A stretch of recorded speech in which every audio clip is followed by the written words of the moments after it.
Media বিভিন্ন জায়গায় প্রচারিত হবে এবং দেশের জন্য উপকার হবে।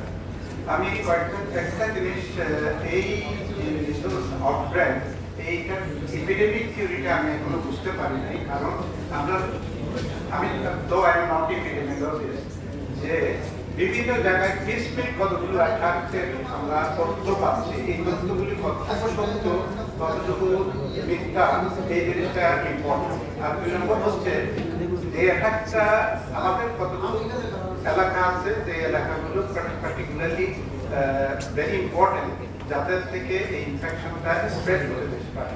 যেমন রোহিঙ্গা একটা এলাকা, যে এলাকাতে কোনো ব্যবস্থা অনেকগুলো ডিফিকাল্টিস আছে, সেইগুলোকে আমাদেরকে নজরে দিতে হবে। এছাড়া ঢাকার বিভিন্ন বস্তিগুলো যেগুলো আছে, যেখানে অনেকগুলো লোক একসাথে থাকে, এইসব জায়গাগুলোকে আমাদেরকে অ্যাড্রেস করতে হবে, যে যাতে করে এইসব জায়গাগুলো নষ্ট করে তাড়াতাড়ি স্প্রেড না হয়, এই জায়গাগুলি খেয়াল করতে হবে। তো আমি যেটা